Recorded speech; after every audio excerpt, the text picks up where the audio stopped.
Hi everybody and welcome back to TRUDGE, A Journey to Being Recovered.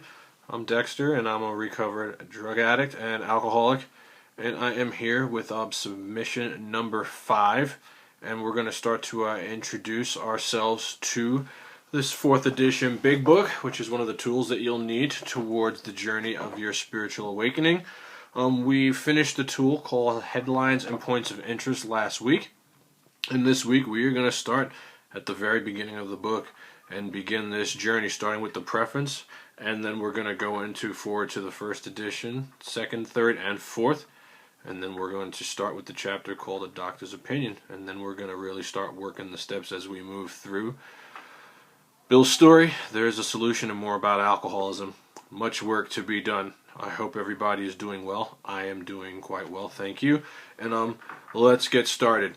Before we obviously do the work, it all starts and ends with the 3rd step prayer, which is what we've been doing for the past couple submissions, making sure we say that prayer before we get started. If you don't know it, it is on page 63. I strongly suggest you use it. Again, most people they use the Serenity prayer. That's the prayer they go to. We're gonna kind of go from a different angle with the work that we're doing, and really try our best to predicate what we're doing on the will of our higher power, of our own understanding. And the 3rd step prayer speaks to that, as well as speaks to helping others, which is a vital part of this program. So for those of you who care to join me, let's take a minute and let's do that before we get into the work.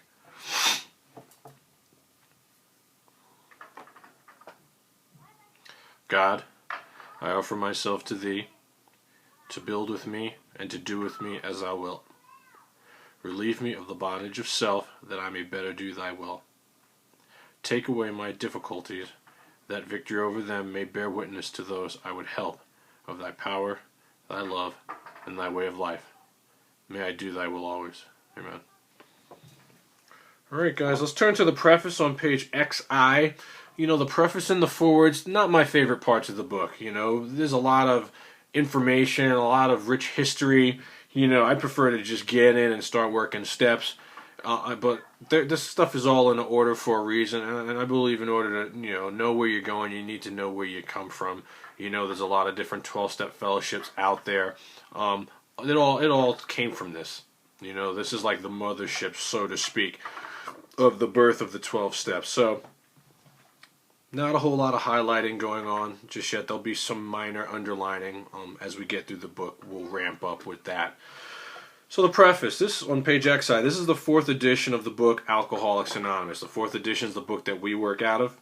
The 1st edition appeared in April of 1939, and in the following 16 years, more than 300,000 copies went into circulation. The second edition, published in 1955, reached a total of more than 1,150,500 copies. So it's like almost tripled from that time, that 16-year span. The 3rd edition, which came off the press in 1976, achieved a circulation of approximately 19,550,000 in all formats. This book is absolutely blown up. It's everywhere. It really is. To have mushroomed that much and been translated into so many different languages, and in that short of a period of time, shows that there was absolutely something going on with this program once it was documented and out there for other people to see and read. Because this book has become the basic text, and I have the words basic text underlined, and it's a basic text because it's a book that's meant to be studied. It's not some kind of like Harlequin romance novel that you can read it and be like, wow, that was a good book, and be done with it. This book is meant to be shared, it's meant to be studied, it's meant to be applied. The stuff that's in here, the directions, the suggestions, is for practical application towards having a better life. So it's the basic text for our society, and has helped such large numbers of alcoholic men and women to recovery. There exists among strong sentiment against any radical changes being made in it. And it's helped people who have all types of issues. Mind you, the single-minded focus is alcoholism, but if Suboxone is your problem, if gambling is your problem, if drug addiction is your problem, if sex is your problem, if food is your problem, you can apply these 12 steps as absolutely applicable and have that same desired result. Therefore, the first portion of this volume describing the AA recovery program has been left largely untouched in the course of revisions made for the second, third, and fourth edition, the edition that we're working out of. So that's basically telling us the core of the book, pages 1 through 164, have been, for the most part, left untouched. They're going to be the same as they were written in the beginning, in the very first volume, which, that publication came out in 1939. The section called The Doctor's Opinion has been kept intact, just as it was originally written in 1939 by the late Dr. William D. Silkworth, our society's great medical benefactor, and we'll get into the Doctor's Opinion a couple weeks from now, and, what he wrote in that section of our book has been left untouched. The second edition added the appendices, the 12 traditions, and the directions for getting in touch with AA. But the chief change was in the section of the personal stories. This is where most of the changes were made, which were expanded to reflect the fellowship's growth. As the program mushroomed and blossomed, they added things to the book to, more reach other people. Bill's story, Dr. Bob's Nightmare, and one other personal history from the first edition retained intact. 3 were edited, and one of these was re-entitled. New versions were written with new titles. 30 completely new stories were added, and the story section was divided into 3 parts under the same headings that are used now. In the third edition, Part 1, Pioneers of AA, was left unchanged. 9 of the stories in Part 2, They Stopped in Time, were carried over from the second edition. 8 new stories were added. In Part 3, they lost nearly all. 8 new stories were retained. 5 new ones were added. So there's a lot of movement, over the years since the inception of this book in 1939, 1955, 1976. All these volumes were different. How they, the core of the book retained intact, but a lot of things were added, moved around. Traditions were added, the appendices, they're all different in their own right, even though the solution remained the same. The fourth edition includes the 12 concepts for world service and revises the 3 sections of personal stories as follows. So some of the personal stories got changed. 1 new story has been added to Part 1, and the 2 that originally appeared in Part 3 have been repositioned there. 6 stories have been deleted. 6 of the stories in Part 2 have been carried over. 11 new ones have been added. 11 taken out. Part 3 now includes 12 new stories. 8 were removed, in addition to 2 that were transferred to Part 1. All this movement, I remember when my sponsor was reading this to me, I'm like, why did they need to move all this stuff around and do this and do that and do this and do that? We're getting to that right now. So all the changes made over the years in the big book, which is the fond, AA's members' fond nickname for this volume, have had the same purpose. Now, this is all going to be underlined under have the same purpose, because this is why they did it. And that's to represent the current membership of Alcoholics Anonymous more accurately, and thereby to reach more alcoholics. So they were making these changes as the times changed, and things changed, and the movement grew, and the fellowship and the program blossomed. They made these changes to more better reach the struggling alcoholics. If you have a drinking problem, I believe if you have a drinking problem, a drug problem, whatever your problem, we hope that you may pause in reading one of the 42 personal stories, those are in the back of the book, and think, yes, this happened to me, or more important, yes, I felt like that. I have yes, I felt like that underlined. Now, I think it's important to understand and differentiate between the two. Yes, this happened to me. I never drank Jim Beam. I never spent a night in jail. I know that might be hard for a lot of you out there to even fathom. It's like, whoa, what kind of alcoholic, what kind of drug addict are you? Never been to prison. I've never been handcuffed. So when a lot of people share their war story, their 12-step story, I can't relate to that. That didn't happen to me. For a long time, I wasn't even sure if I belonged here because those things never happened to me. But yes, I felt like that. We're going to underline that, because we can all relate to using against our own will. We can all relate to a feeling of sadness, that loneliness, the spiritual malady. More times than not, we can all relate to that, the dereliction, the degradation, the bondage of self. And this is why I think Yes, I Felt Like That is more important than, getting really substance specific. I may not have used what you used, and for a lot of people, they don't really understand that just because I didn't do what you did doesn't mean I don't belong. You get to say when you belong. You get to diagnose yourself. Later on and more about alcoholism, we'll touch on that. So Yes, I Felt Like That, or more important, and this is the most important part, and this is going to be underlined. It ends the preface. It says, yes, I believe this program can work for me too. If you don't believe this program can work for you, it's not going to work for you. If you want to achieve it, you first have to believe it. If you can conceive it, you can achieve it. This can work for you. I've seen this work for so many people, but you have to be willing to go to any lengths. You have to want to do the work. Simple but not easy. Price has to be paid, and you have to be willing to pay the price. So, again, preface, not big on. I believe in being thorough about this process. I'm going through this entire book with you guys. I'm not going to do it wrong. I'm going to, the book talks about being, fearless and thorough, and so there's no stone that I'm going to leave unturned. I'm going to get through every page of the book. So, enough of the preface.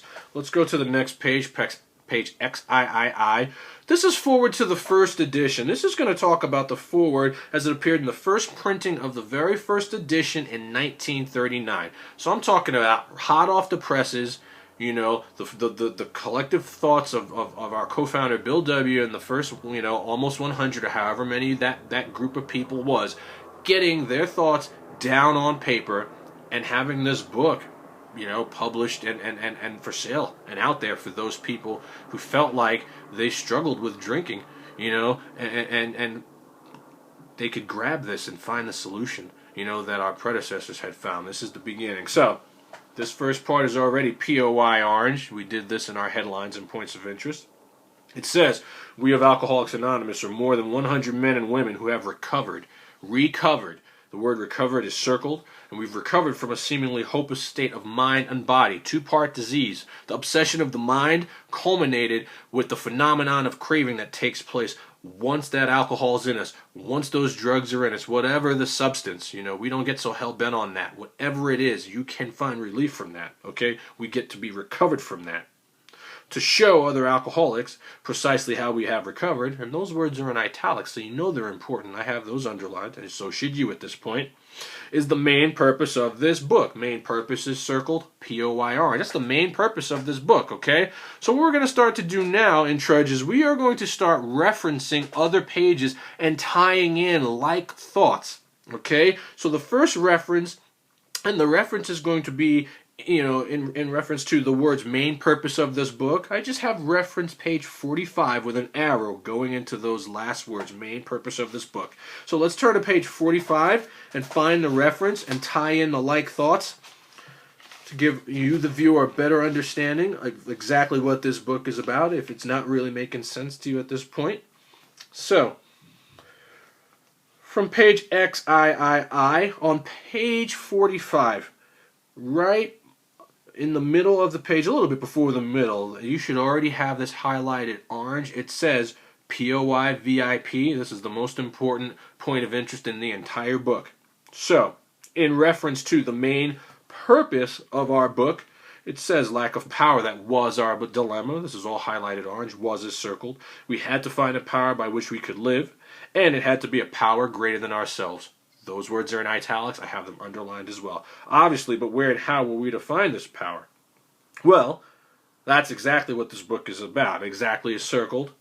Its main object. So now we've got the main object and the main purpose. This is like the peanut butter and jelly of the book. The Ashford and Simpson. The Donnie and Marie. These go hand in hand, okay? Its main object, and the words main object are circled, is to enable you to find a power greater than yourself, which will solve your problem.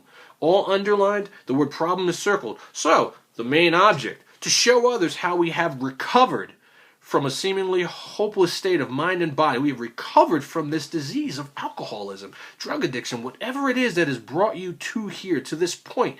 You get to be recovered from that.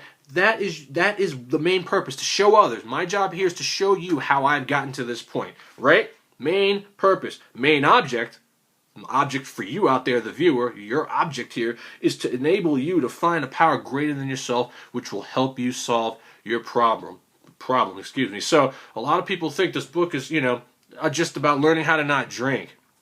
And the truth of the matter is, it goes a lot deeper than that. As the result of having a spiritual awakening, psychic change, not drinking just kind of becomes the byproduct. And you get to have a different kind of life. You get to practice these spiritual principles that have been embodied in the steps that you are about to work or have worked into your life, and your life just completely changes. All right? Back on page XIII. That's our first reference. I hope it makes sense. The main purpose versus the main object, they go together. Okay? They go together. That's what this book is about. It's basically about finding that power great in yourself. For them, we hope these pages will prove so convincing, and the word convincing is circled. Okay? We want you to be convinced that this works. I'm convinced. I'm not here to try to convince you. I'm convinced that this has worked in my life when I have applied it. And that's where we want you to get. We want you to know, to get to the point that these pages, what's written in this page, these pages will be so convincing that no further authentication will be necessary. We think this account of our experiences will help everyone to better understand the alcoholic. Many do not comprehend that the alcoholic is a very sick person, or the drug addict, just a very sick person. We're afflicted. We have a disease. And besides, we are sure, and anytime we see these words, we are sure, we're going to circle these words. We are sure that this way of living has its advantages for all. So, it's telling you that this can basically work for anyone. It has its advantages for all. You don't have to just be an alcoholic for this to work for you. I struggle with all types of stuff that have been arrested as the result of having a spiritual awakening. It has its advantages for all. Okay? Throughout the book, it kind of drops little gems about how this can work for people who want a spiritual way of life. Not just people who are alcoholics. Our families can benefit from learning this way of life. And the family afterward, it talks about that chapter later, in past the 12 steps. And we'll get to all that at some point later as we work the program. It is important that we remain anonymous because we are too few at present to handle the overwhelming number of personal appeals which may result from this publication. So the first, 100 people, they couldn't handle all the inquiries coming in from all over the place. They're working out of a little New York office. Letters are coming in, phones are ringing, the word's getting out, the book has been published.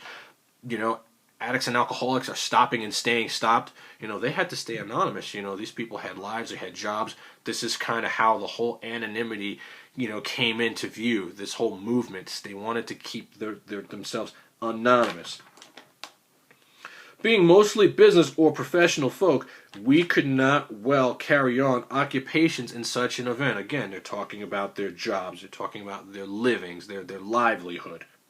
We would like it understood that our alcoholic work is a vocation, okay? That it's outside of what they normally do, okay?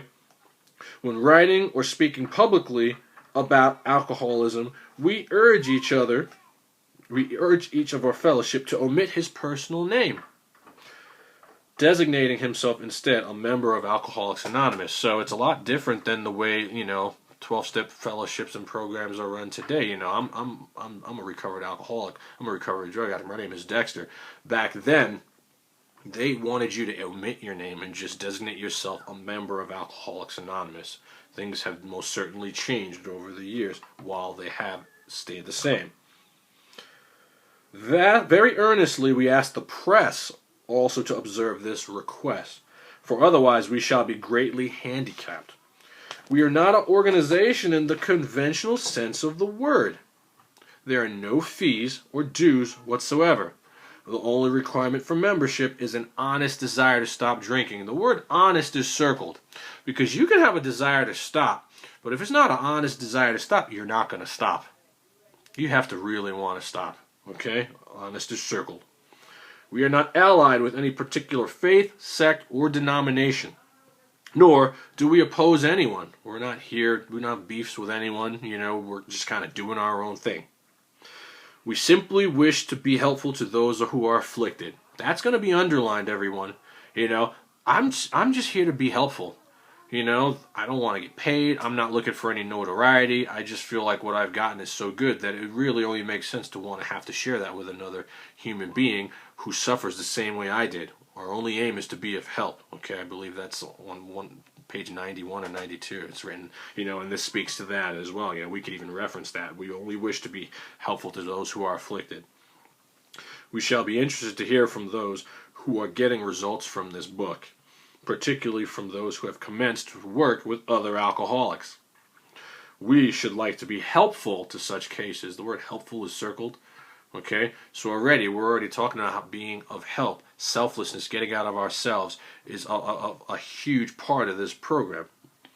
Inquiry by scientific, medical, and religious societies will be welcomed. Alcoholics Anonymous. So that's 1939 that foreword was written. We're going to go ahead and start forward to the second edition. I don't know if we'll get through it, but I will start a little bit longer. So, 1955. This is when the second edition of the Big Book of Alcoholics Anonymous went to the presses. We've already talked about in the preface what some of the changes were.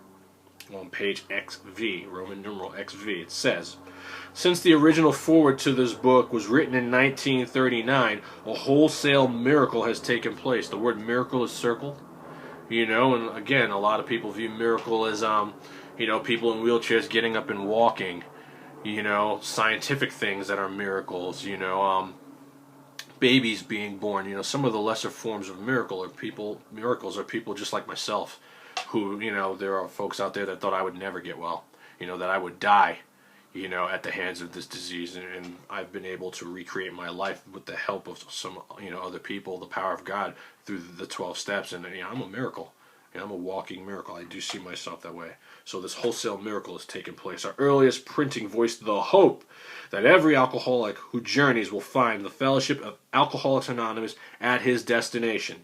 Already, continues the early text of 2s and 3s and 5s of us have sprung up in other communities. This has started to really take off. You know, 16 years later after the first publication, the second publication comes out, and it is really taken off. 16 years have elapsed between our first printing of this book and the presentation in 1955 of our second edition. In that brief space, Alcoholics Anonymous has mushroomed into nearly 6,000 groups whose membership is far above 150,000 recovered alcoholics. Recovered. The word is recovered. It's going to be circled. Okay? 6,000 groups in 16 years. 150,000 recovered alcoholics. That means these men and women, by doing this work, has had the desire and the obsession to drink leave.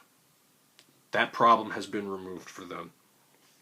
Groups are to be found in each of the United States and all of the provinces of Canada. AA has flourishing communities in the British Isles, the Scandinavian countries, South Africa, South America, Mexico, Alaska, Australia, and Hawaii. All told, promising beginnings have been made in some 50 foreign countries and U.S. possessions. Some are now taking shape in Asia. Many of our friends encourage us by saying that this is but a beginning, only an augury of a much larger future ahead. I mean, if they only knew. I mean, this is 1955. It's now 2014. Alcoholics Anonymous is everywhere. There's very few places you can go and not find an Alcoholics Anonymous meeting. This publication, this big book, can be found pretty much anywhere. It's in prisons, it's in libraries, it's everywhere. And it's been translated into, I believe, over 60 languages at this point.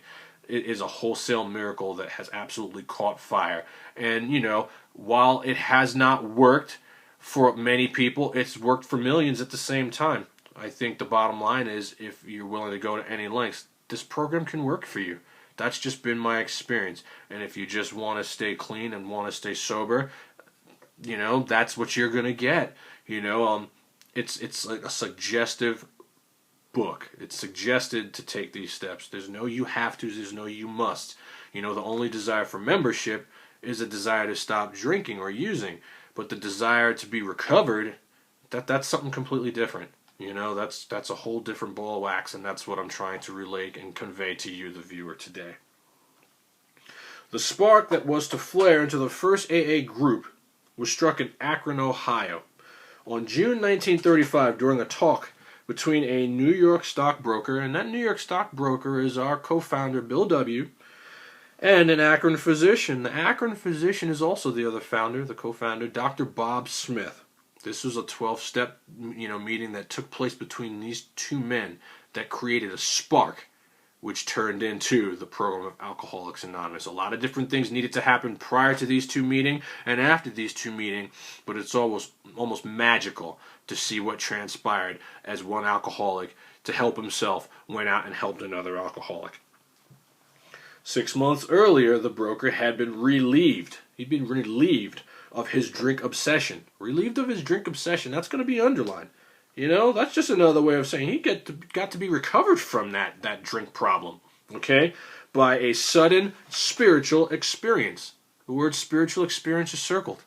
Okay? This is what happened to Bill. He had a spiritual experience and stopped drinking. He didn't try to stop drinking on his own and have any success. He did abstinence many times. It always ended.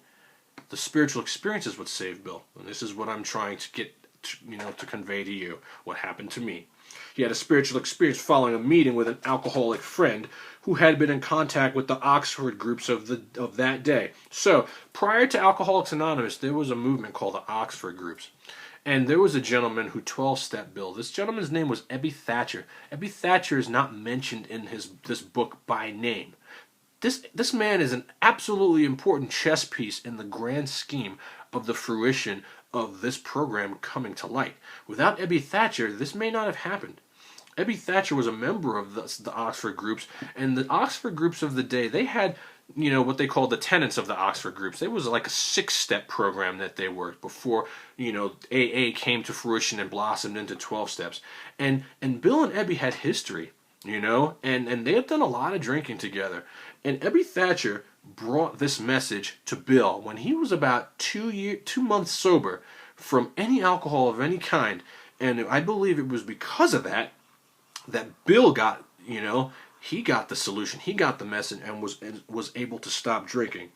It goes on to say, he had also been greatly helped by the late Dr. William D. Silkworth, a New York specialist in alcoholism who is now accounted no less than a medical saint by AA members, and whose stories of the early days of our society appear in the next pages. After we get through the forewords, the first chapter is called The Doctor's Opinion. The doctor that we're talking about, that's Dr. Silkworth, and he absolutely lends credence and backs up this AA movement that, with probably out a lot of his help and the help of a lot of other medical professionals and religious bodies, AA would only have made really the slowest movement here.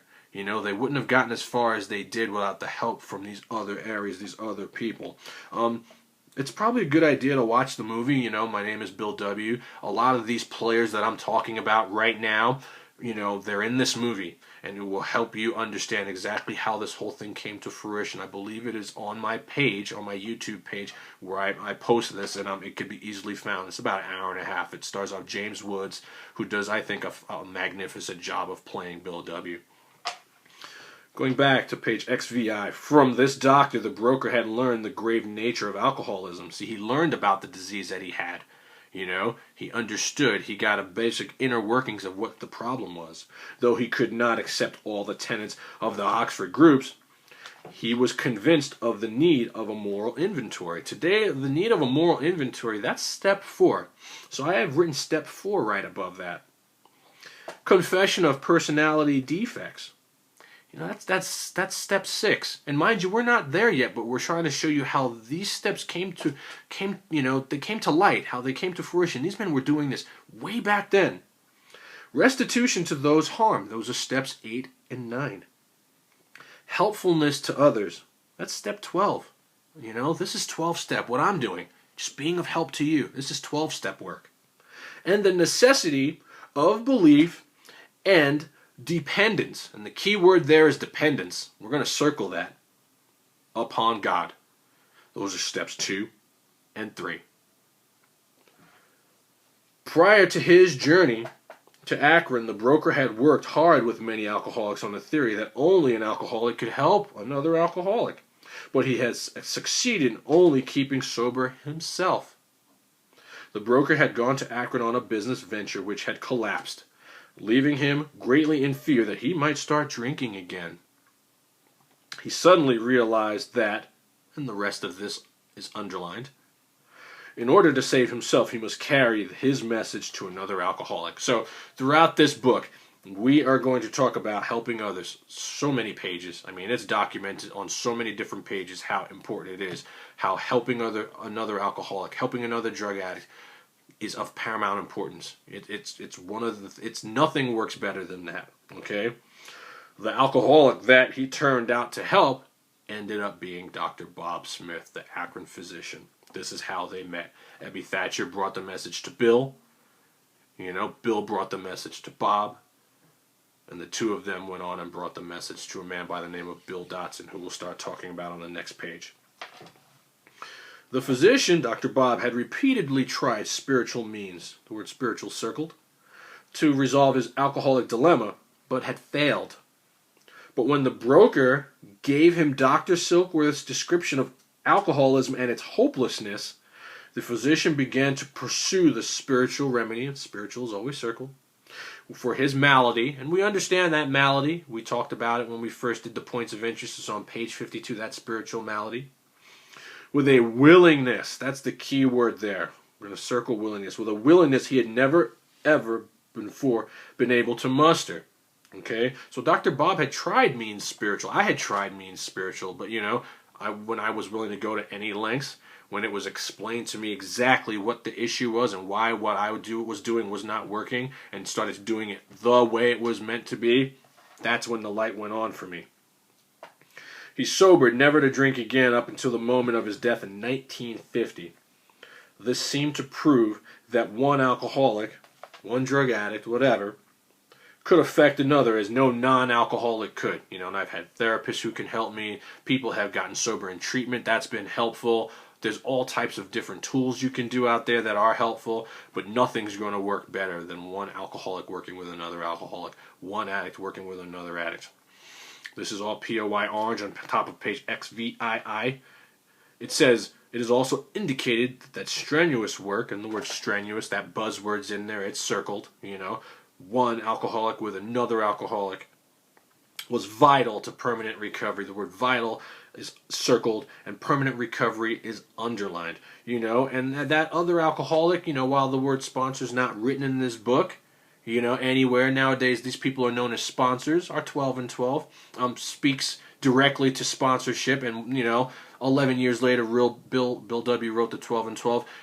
That's the person you really want to work with. Now, mind you, one person who's got a day sober, I believe, can help a person with no days. So it doesn't have to always be in a sponsor-sponsee capacity, but it says clearly that that's vital to permanent recovery. Working with others, there's a whole chapter that speaks to it. There are the 8 conditions, I believe, that are on page 18 that speak to it that we'll get to, and there's a solution.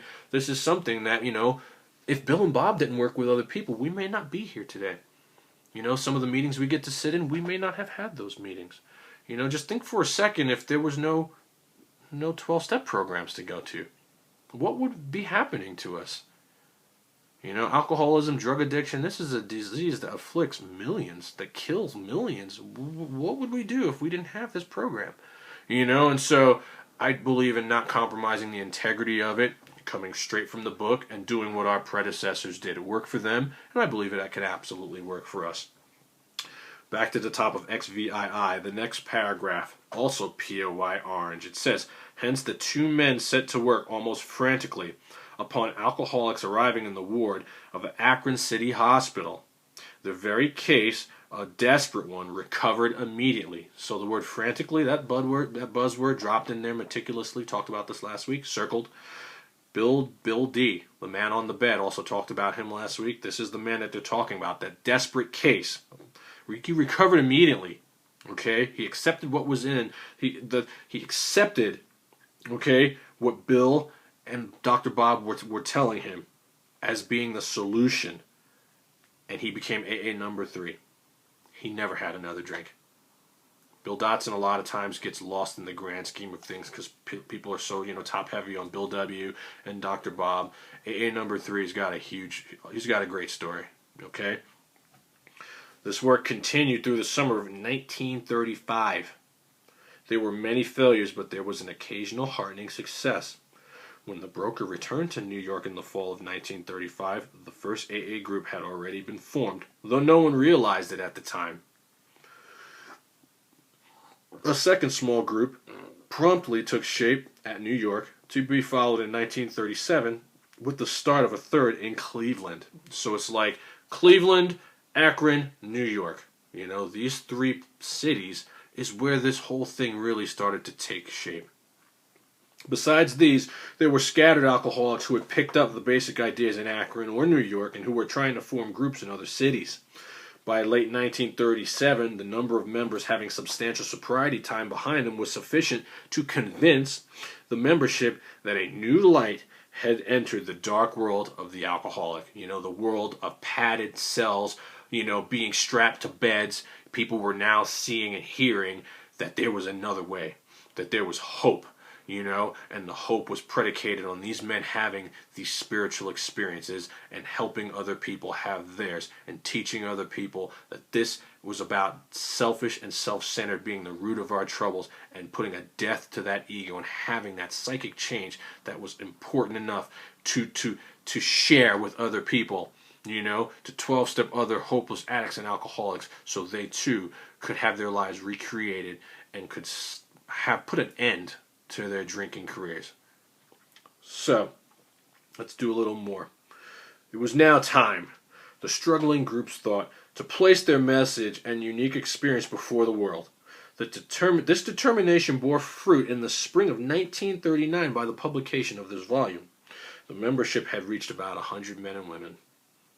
The fledgling society, which had been nameless, now began to be called Alcoholics Anonymous from the title of its own book.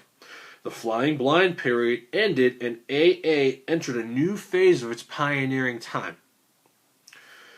With the appearance of the new book, a great deal began to happen.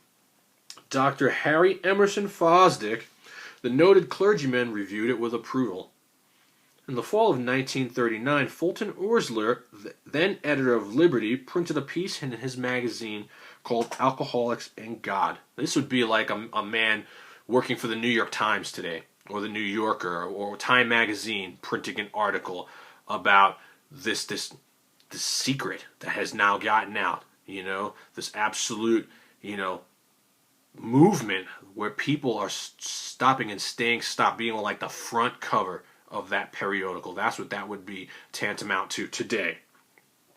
This, because of that, brought a rush of 800 frantic inquiries into the little New York office, which meanwhile had been established. So these guys were working out of a room like this big. I mean, it was not that big, okay? First 100 people, the word's out, and these inquiries are flooding in. They're just pouring in. Each inquiry was painstakingly answered. Pamphlets and books were sent out. Businessmen traveling out of existing groups were referred to these prospective newcomers. New groups started up, and it was found to the astonishment of everyone that AA's message could be transmitted in the mail as well as by word of mouth. So you can't tell me if this wasn't working back then that it can't work now. I had my spiritual experience over a phone, you know, talking to my sponsor. My sponsor lives 3,000 miles away from me. You can't tell me if it was working back then it can't work now. Just how, you know, are you willing to go to any lengths?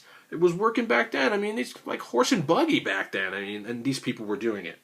By the end of 1939, it was estimated that 800 alcoholics were on their way to recovery. In the spring of 1940, John D. Rockefeller Jr. gave a dinner for many of his friends, which he invited AA members to tell their stories. I mean, who would that be like today? I mean, would that be like Donald Trump doing it, or, you know, President Obama having, you know, addicts and alcoholics to tell their stories? I mean, back then, Rockefeller was the man. I mean, that's a big deal. Okay? News of this got on the world wires, and more inquiries poured in again, and many people went to the bookstores to get the book Alcoholics Anonymous. By March of 1941, the membership had shot up to 2,000. Okay? In 2 years, it's more than doubled. Then Jack Alexander wrote a feature article in the Saturday Evening Post. Okay, more publications are out, and placed such a compelling picture of AA before the general public that alcoholics in need of help really deluged us. Okay, so again, we needed these pushes. You know, from these articles that were written, from these stories that were being told at the hands of parties of other people by the medical and religious professionals, it all played a part in pushing this program to the forefront and getting people to know that they could get the help that they needed. They could stop and stay stopped. Okay? The mushrooming process was in full swing, and AA had become a national institution. Our society then entered a fearsome and exciting adolescent period. You know, we're now teenagers almost by 1955. The test it faced was this. Could these large numbers of erstwhile erratic alcoholics meet and work together? Would there be quarrels over membership, leadership, and money?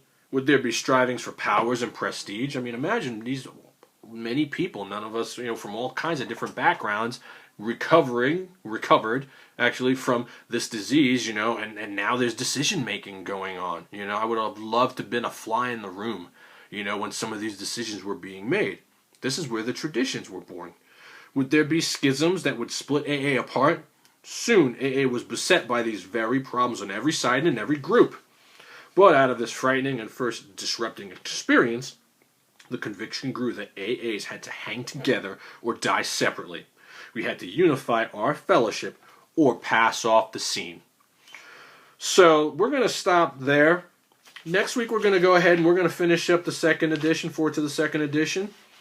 And we're going to also probably maybe get into forward to the third and the fourth edition. We'll see how far we get. I want to go a little bit longer today. Next week we'll talk a little bit more about the traditions that I just began, and we'll piggyback on that and further and finish through. Until such time again, I cannot stress how important it is to be going over this work when you're not watching this. You know, it's not about what I'm teaching you and what you're learning when we're together as much as it is practicing and understanding it and conveying it into your own life when we're not together. Obviously, it does help to have a sponsor who has done this. You know, somebody that you can talk to, who you can relate to, who has had a spiritual awakening. May or may not be hard to find depending on where you live, I don't know. But until such time, I know this can suffice. There are all types of different outlets online that are speaking to the recovered alcoholic. Joe and Charlie, you know, they have speaker tapes that you can just Google. You know, YouTube has plenty of them on there. There are a few of them on my page that are really beneficial. You know, and a lot of these guys can absolutely convey their message a lot better than I can, truth be told. I've only been doing this in this capacity for about 2 years. Some of these other guys have been around for a very, very long time. This is just how they live, like me. But the longer you do it, the better you get at it. And so I hope what I'm saying to you guys is making quite a bit of sense, and you're applying it. It's about action, you know? It's about this green highlighter. It's about action. Taking action is how you get to getting through these steps and having a spiritual experience. So until next Monday, I hope everybody stays well. Remember to pay it forward. Remember to most definitely pay attention to what's going on, you know, and to rely on God and not on others. You know, if you are like me, you've placed yourself beyond human aid, and nothing is going to work for you like, you know, relying and depending on a power greater than yourself, you know, which is of your own understanding. So until such time next week, I hope everybody has a great week, and namaste. You take care. Bye-bye.